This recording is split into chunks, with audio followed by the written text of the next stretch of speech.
You can also check this. I'm live streaming this one.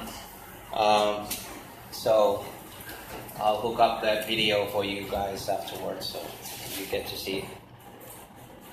All right.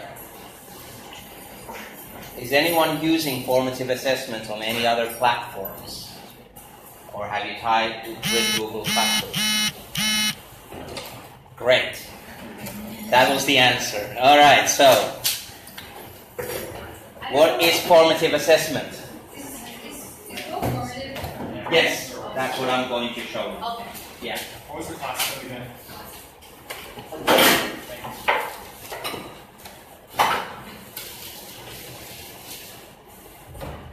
Working?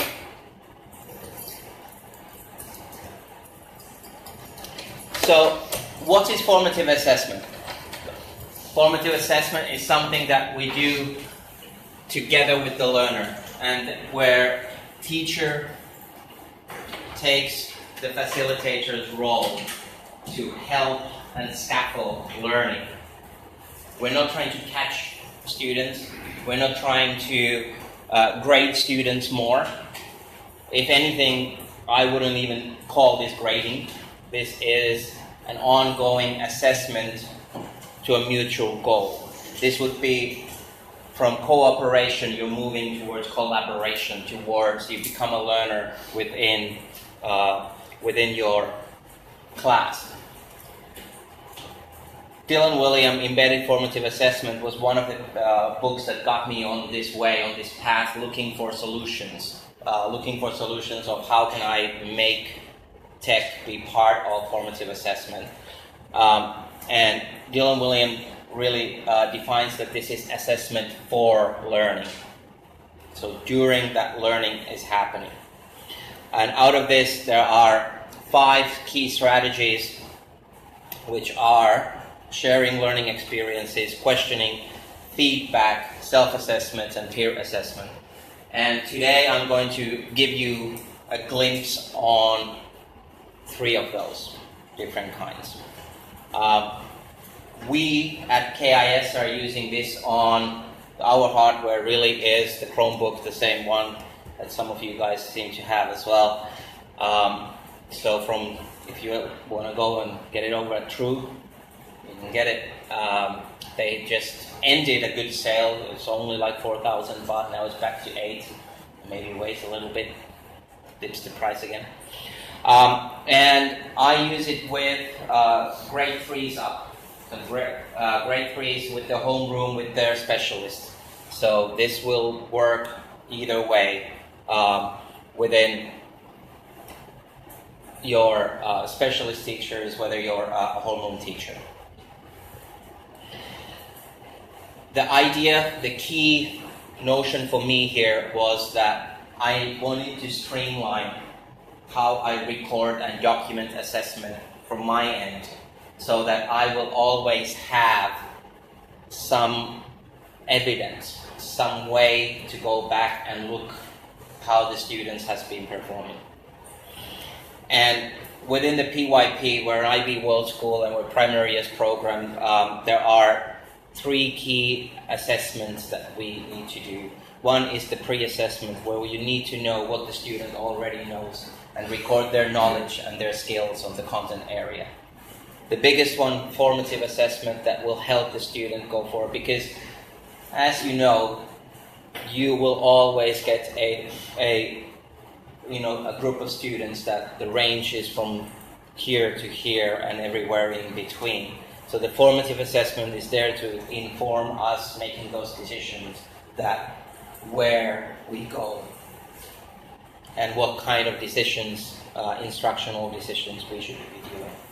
And then it should feed the summative assessment. But the reason why I made the summative smaller is that if your formative assessment is efficient and if it's informing you about where the students are, you already know it before the summative assessment task. There's no, you can diminish your summative assessment. It doesn't have to be a great production. It can be a very easy check for understanding. And all this needed to go through tech, and this is what it was to integrate it effectively and have seamless integration with separate platforms.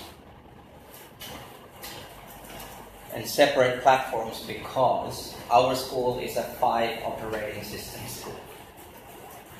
So we're using iOS, we're using OS X, we're using Windows 7, Windows 8, Windows 10, and on top of that, a 32-bit Linux and 64-bit Linux and Chrome OS. So it needed to work on all of those. So it needed to be a solution that I can have as a web-based solution.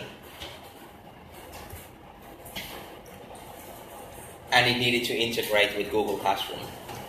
This all happened for me within a very short span of time. Our high school started with Google Classroom first, and I was really not happy with that decision. I said, no, in the primary, we need that first. We need to get the students ready. We need to get it so that when they hit over to secondary school, they are already familiar with the tools, that they have strategies to work with the G Suite.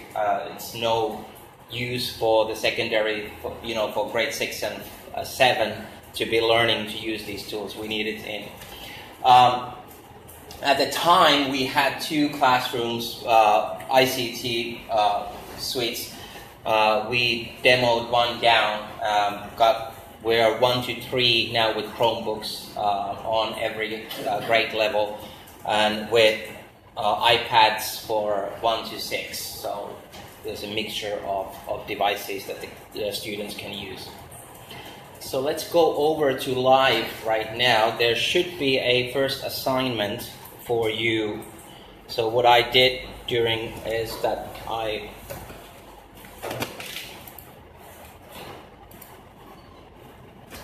published a scheduled assignment for you, and that's one of the things why I really like Google Classroom, is that I can prepare all my assignments. I can make drafts, or I can schedule them appear automatically. You can do it by date and at a time as well. So this was about 5 past and in there. So if you click over, copy the code. You might need this code up from here. So copy it and head over to Go Formative.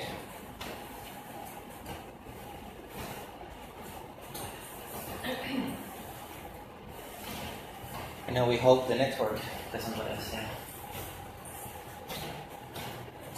Still don't have access. No access. Okay. Just go to goformative.com. Then go back to goformative.com and use the code. Did you bring up the code again?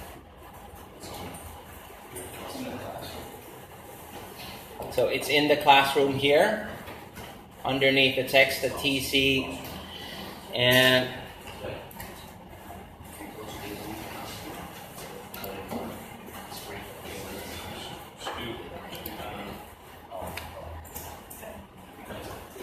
Should we sign up as a teacher or a student? a student right now for this. Which way account? Enter the code from. Yeah.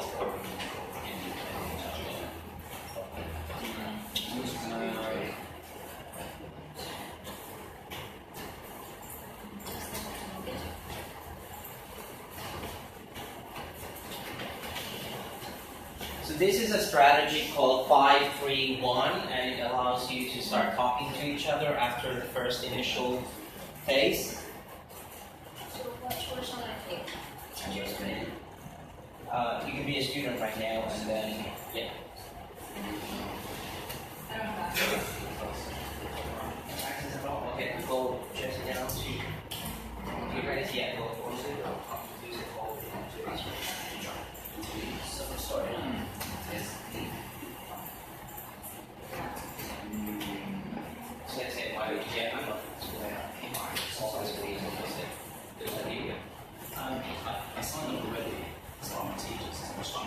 Yes. Then we have another email address and it's just, yeah. No. That's the thing. Okay. Yeah, unfortunately with Go Formative right now, if you are already at this with this email address, if you are a teacher, it doesn't let you be a student. So right now what you're seeing here, this is the live response of the dashboard. So as a teacher, what you get within the Go Formative is a live dashboard that helps you to give online feedback. So what you can do is you can type your feedback live, students get them at the same time. I'm having trouble every time I can take it for this disappears. Oh, it's just once. Oh.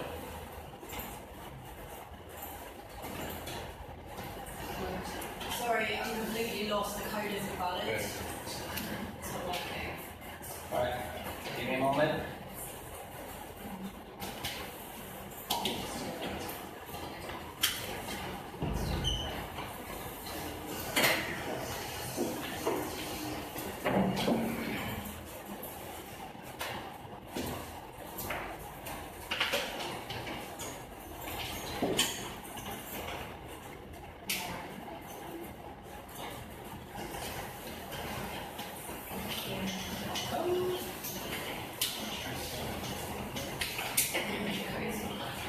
This is the other. Okay, I'll give you the other code. Sorry, I have the wrong code there. That's okay. So that's the Google Class. So I was using it. It doesn't allow you. Oh, okay. So your. I'm in my class. It should be allowing when you use it.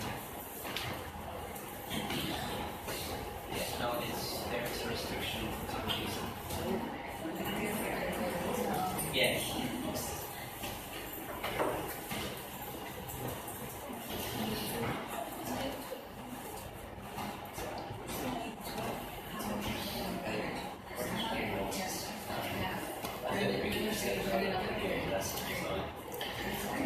The other really great thing is that so we have 3 questions here.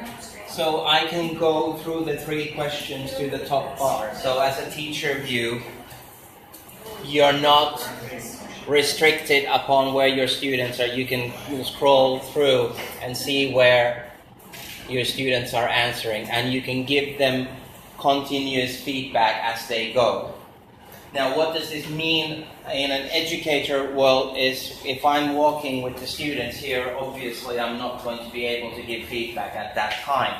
So for me, these assignments, when I do these, it's not necessarily a class setting that is going on, but it could happen in our library, for instance. So they're in the library with the Chromebook sitting down, and I might be in my office.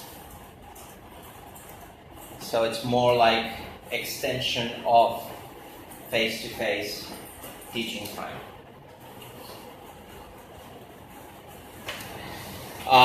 This is also one of the, if you're using visual thinking routines, this is from their core routines.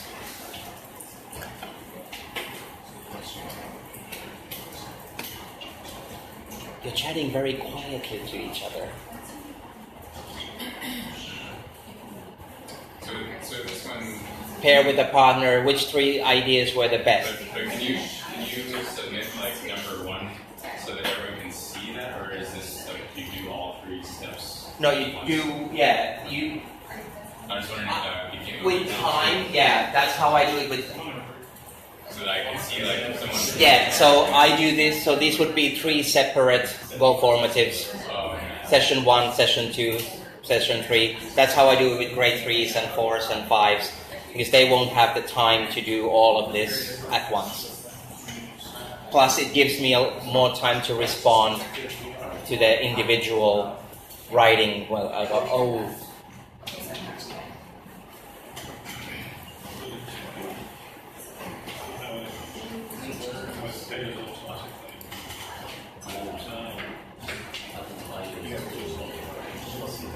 And make sure you pair up and everyone is writing on their own answers as well as you go. Otherwise I'll just see 3 people answering here.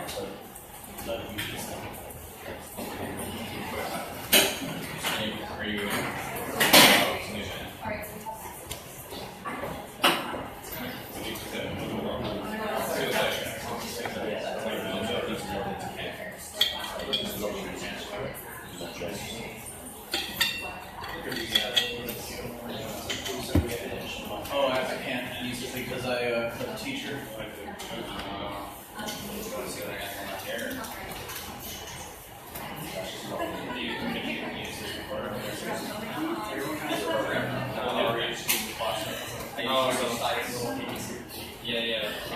So the Google Classroom,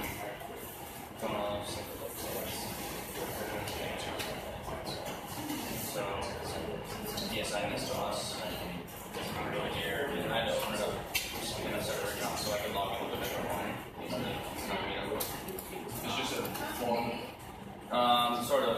So this allows him to live see like what answers we're saying. So like what everyone's question number 1. And he can go through and like start giving each person a score in the red and the green in terms of the amount of points he did. But we can look up there, or we can use this ours to answer the question we have.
Remember the last bit is that you all have to agree single best one.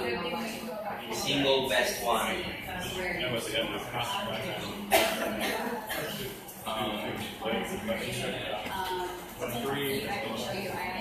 So does anyone have any ideas you want to share out about assessment then?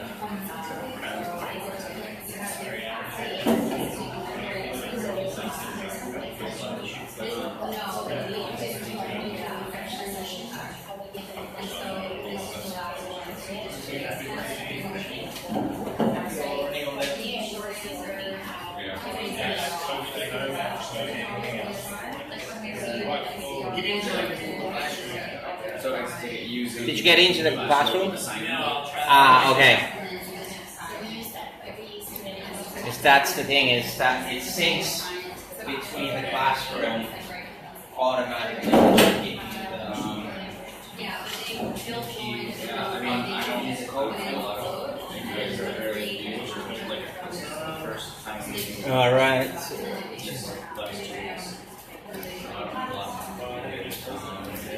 One of the handy things, by the way, for this year is to that you can show the Google Classroom code as well, like that. All right, so I'm here with Shay. Say hi. Hello. And right now what we're doing here is, let me flip over. Yeah. Okay. So right now we're looking at the Go Formative link that we have. Hopefully now it has synced you. So when you click on the link, it should take you to the correct place, and there's a token in it. And you do not have access. Let's go back here and just refresh. Yeah, just. All right, let me go and try that sync one more time over there, and then if we're hopefully, yeah.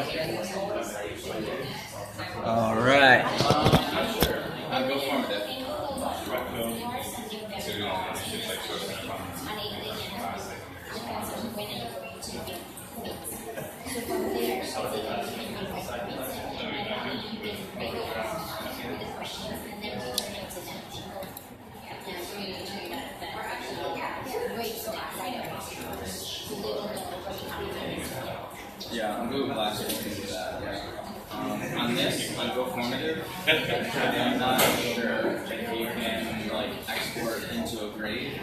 Yep. You can. You can. Okay. Yeah. And can we see a score you gave us? How quickly after can we see a score? It depends on your assignment, whether you're sharing the score with the students or not. So for instance, how I use it often is that the score is just for me to kind of keep track whether you got it or not. And the feedback, the written feedback is what I want to give you. Yeah, the written, in this one you can also look at a question and type Yeah. a quick response. Yeah, that's right. And I mean, especially with formative assessments, the score value isn't as important. You're not really supposed to be necessarily grading formative. It's more like making progress to accomplish your task. So if they're not getting the answer, the fact that you can like type in there, like on there, say question 3 or then the bottom right it says type student feedback. You can actually just say to them like, your answer is wrong. You need to fix it. Or try thinking about it this way or something. Yes,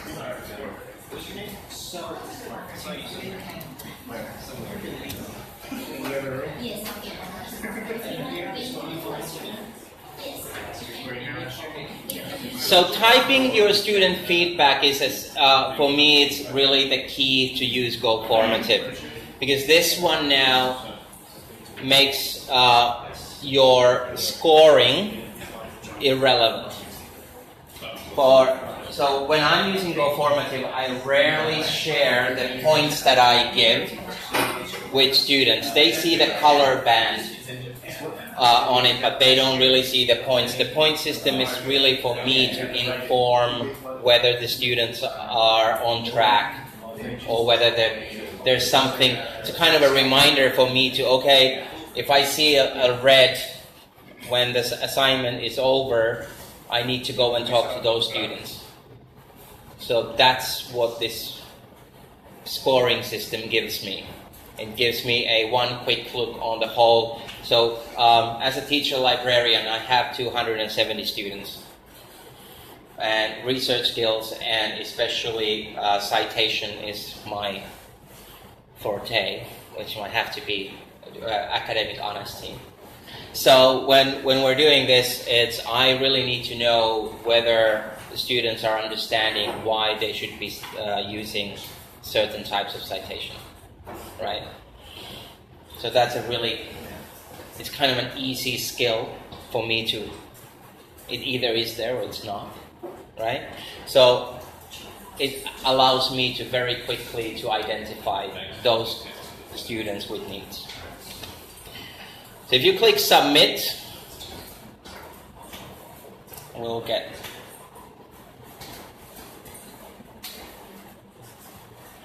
And I'm really happy that you guys are putting exit tickets here, because that is number one of the feedbacks to a teacher. Alright, so an exit ticket really is an assessment of your teaching. It's kind of scary to start thinking about it. You're asking really, did you get this what I was teaching, and then who is to blame if they didn't? Not the student. You didn't find a way to get to them. It gives you that if you have,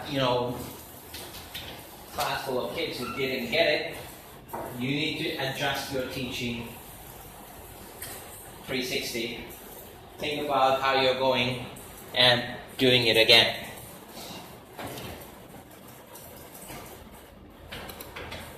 Now, when you go back into the student view, and I'm in the teacher view, back in the Google Classroom, you'll notice that here you have to mark your work done. If you as a student don't mark it that it's done, even though you're not leaving any evidence, the evidence is in Go Formative, it stays there. But as a student, you come back to always, to finish off, you come back to Google Classroom and you need to mark it done. If you don't mark it done, this will happen. I will think that only Daniel and Esther have done, and all others you just were thinking something else. Now, this was kind of, I learned this the hard way, to keep this one on track. For me, this happened at the end of last term. I'm with grade 5s, and I go like, all right, let's go and see, let's reflect.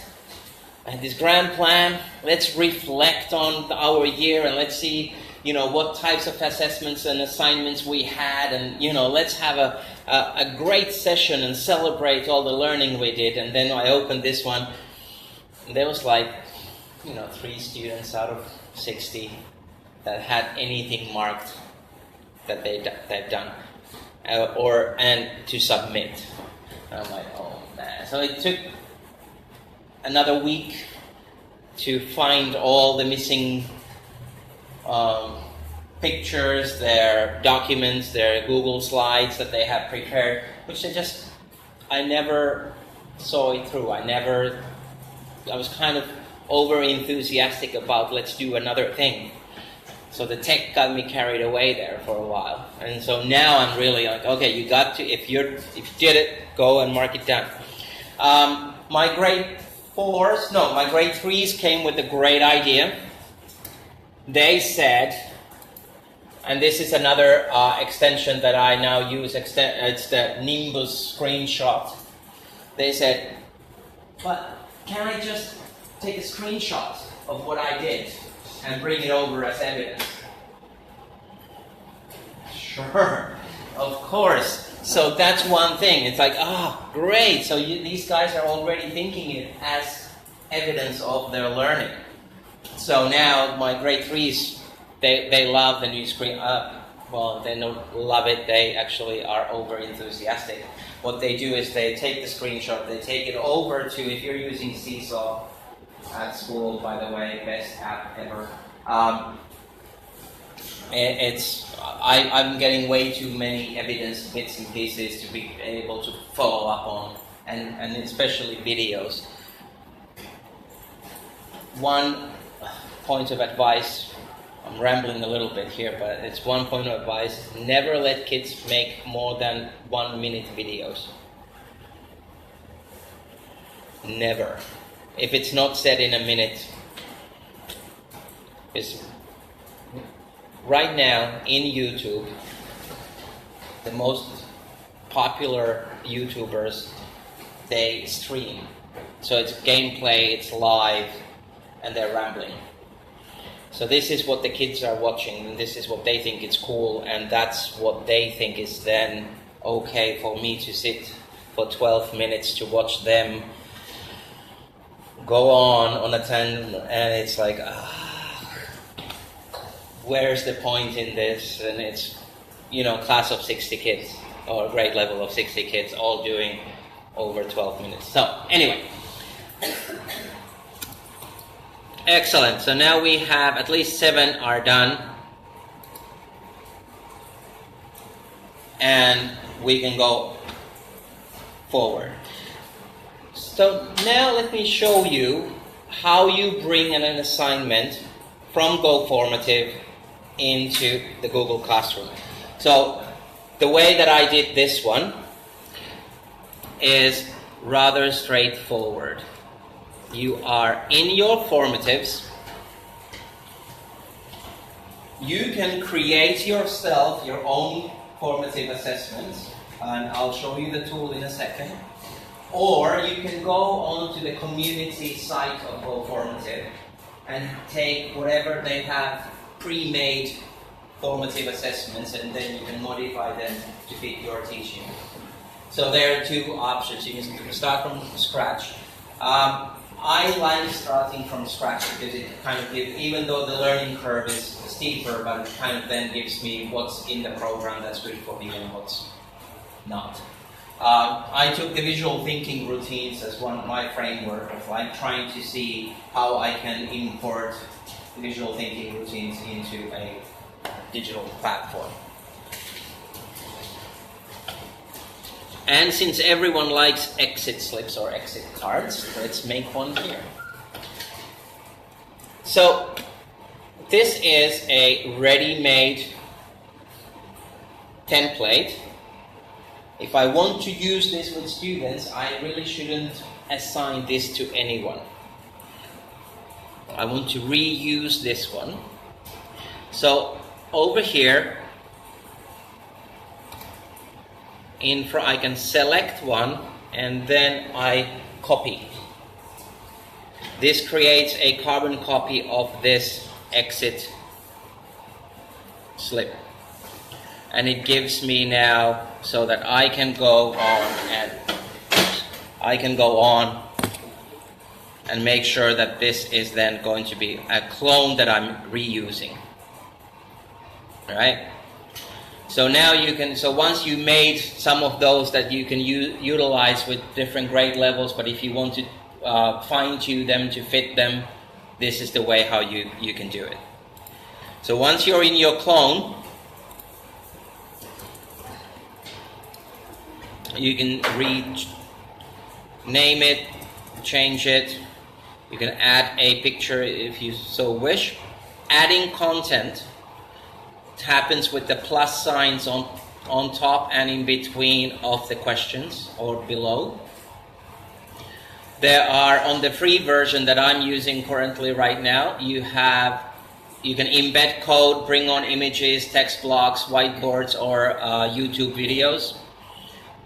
You can add questions with multiple choice selections, short answers, essays, and whiteboards, which is a show your work and true or false questions. You can bring in, if you've done PDFs or docs, you can import them in. So you can utilize anything that you've done before on paper format. And if you think that that's not enough or you want more, especially with audio response for younger students would be great. Categorizing, graphing, and resequencing, those are with the advanced, so paid, translation paid account that you could do, and so forth. Did you say there were pre-made ones? There are pre-made ones, yes, a whole lot of them. In a community, community.goformative.com, and it gives you a library, a plethora, especially for subject teachers. It is really worthwhile going and seeing.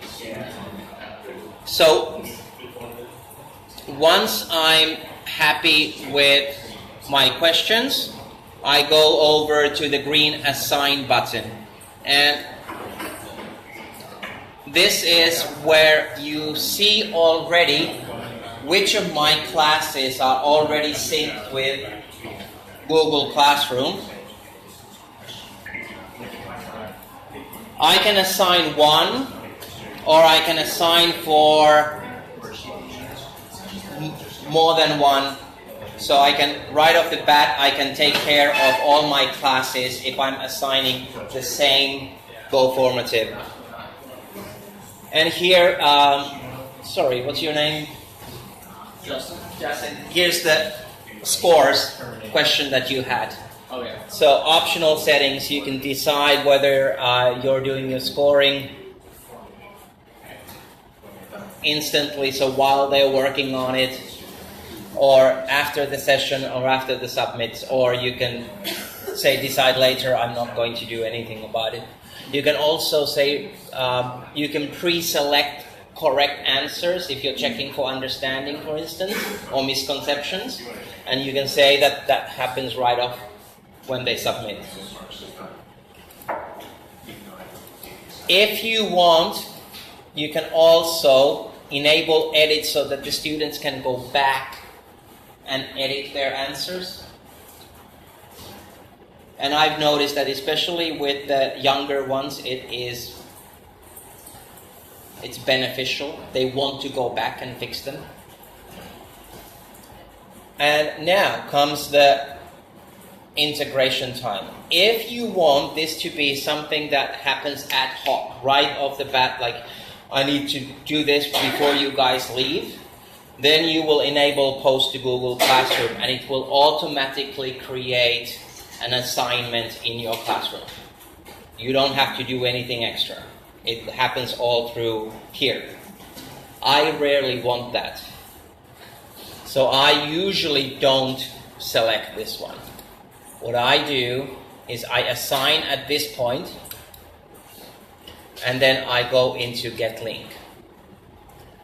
So I grab the link, because this is the only way right now that you can go and do the scheduled assignment or the draft assignment. So in the previous view, you can use this if you're doing it ad hoc right there, right now, and you want it right off the bat. That is rarely the case for me. But what I do is that I then use my plus sign to create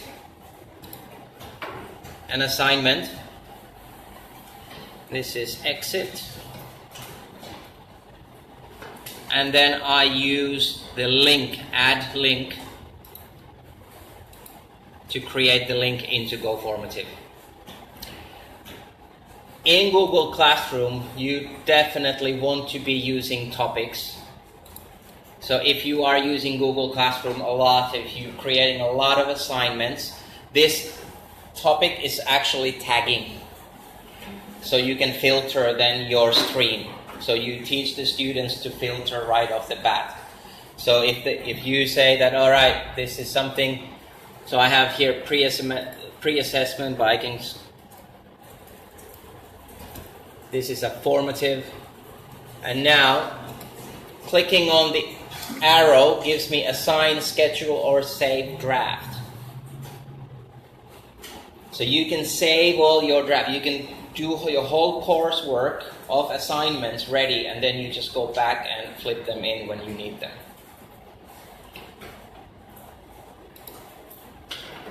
Or you assign them straight in.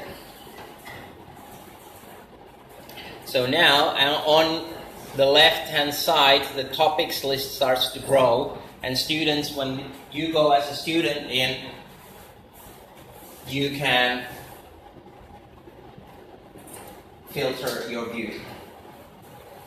So I noticed it last year when I was up on my 40th assignment, that stream becomes really, really long and bothersome to go and find back. So I had to go back and started to create the topics to be able to filter. So now I'm using it constantly. It's one.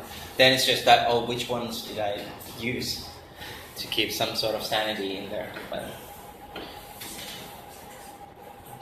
all right. So that's how you bring into, so that you can, as a link, so that you can create that scheduled assignment as well. The other great thing is that now I can go back into our formative assessment. I can view all the responses, and then I'm saying, all right, good, this is valuable data. I need to export this. And what you can do is that you can export it as a spreadsheet or a Google sheet. And so you have all your data if you want to manipulate and create reports out of it later on.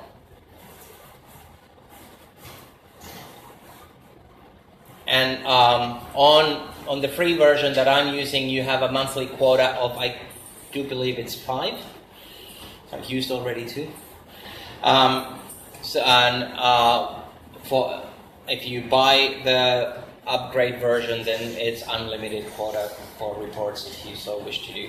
My subject teachers like it more, especially the maths department is interested in the exporting the things because they do it more.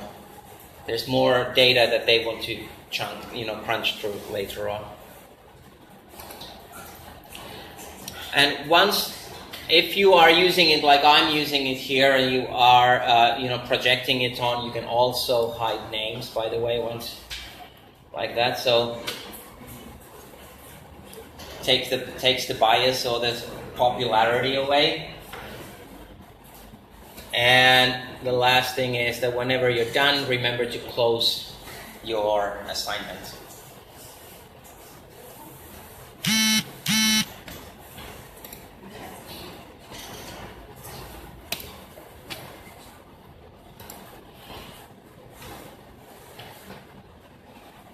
So I don't know if you're familiar with this graphic. It's called TPAC, with that puts in. Most of you probably have heard about the SAMR, which is how you substitute, and then you augment, and then you modify, and then you finally redefine your teaching. That happens here in the middle. So what we have to kind of figure when we're bringing technology into schools and into teaching, we need to look at it, all these different knowledges that we have. Their content knowledge. You might have a teaching partner or in your team someone who is really strong with content knowledge. So then what you want to do is you want to team that person up with someone who has a lot of pedagogical knowledge. But these two are still, they're kind of, tech comes in and they're kind of scared. What will happen. And you bring someone in who has the tech knowledge, and you combine those three, and you are in, they're playing with their strengths. You're allowing them to play with their strengths, so no one's alone. So a great, within this context of, how we can redesign, how we can redefine what we do, especially from assessment point of view with technologies, that you need to remember that it's not just tech that enhances it. It might, but if you don't have the pedagogical knowledge or the content knowledge, you probably are where Ali said that, it's that 1 year solution, and then next year no one remembers it anymore. It's not solving a real problem. For me, the key was really to find a cohesive and coherent way to make evidence visible. That's not just, I used to have it so, and show of hands if you're using like traffic lights or post-its, exit notes. I wanted to replace those. I mean, they're quick and they're good on that, but then I ended up taking my phone out and taking a picture of it to have it as evidence. And I wanted to know more. What didn't you get? So that's where I wanted the formative to come in. And it needs to inform my teaching. So here are, the pictures of what the kids are doing. So they might be in their pods. We team teach at KIS. So we have always at least 3 teachers on task. So what it means that I might be running a formative session and other 2 teachers are teaching something. So I have always other adults to help me out. And we're never kind of alone within this situation. But what it gives me a chance to change my lessons for the next time. It gives me a chance to react. And it allows me to differentiate. I just saw one of the most magnificent thing online on my way here.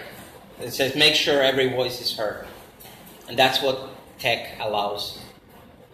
Those introvert, silent students to be heard.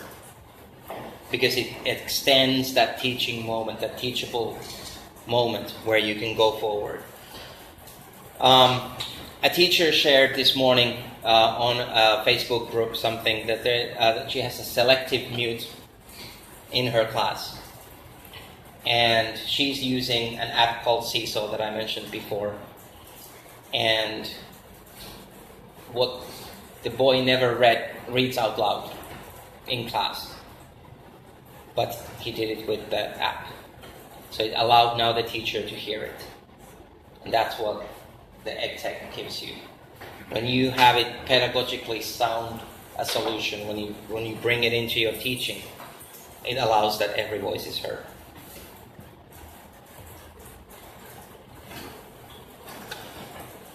Now, one of the best things in Google Classroom, the changes for this year, my favorite thing, well, my number one thing is now that I can reorganize the classes, which was so dumb. I can see some notes over there. I ended up actually doing, on my bookmarks, I made a folder so I had my classes in order, because I never went to that dashboard. Now you can actually drag and move around your classes. The second best thing that's now in is that you can publish your assignments on all the classes that you're teaching. So again, if I'm teaching A, B, C, D, E classes, I can publish my assignments on all of them, not just one. Oh, no, I didn't see that before. Yep, that's in there now. Where is that? All right, let me show you that. I always just did reuse posts. Okay, so I'm creating an assignment, and now I can choose all my classes. Takes that going into each class, and oh yeah. Now, the other part, so that's number, that was awesome. But now the differentiation is also awesome. Because now I can assign individual assignments. Or I can group students and assign them. So this group will get another task. And then I can make really kind of like a test situation. Because I will make sure that you get a different one that he gets, and you get a different one. So slight changes. So as you saw, our computer lab, it's all open. It's a horseshoe kind of thing on the picture. So sometimes I do it so that every 3 computers it's a different task. So it goes around, so keeps them awake. So these are definitely the new things that are, in addition to the forms actually being useful now. That I really has made me use Google Classroom even more. So here's also the proof that, so I have here this class, I can just take it now and move it down and reorganize as I go, as it should have been from the get-go.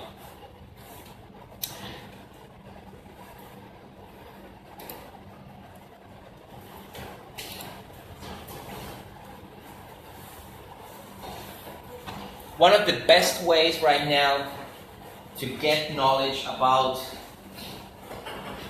your own PD is, of course, like EdCamp. This is for teachers. And NIST hosted its first EdCamp last spring. When was it, Aaron? Spring. They're hosting a new one. But Twitter, by far the best way right now.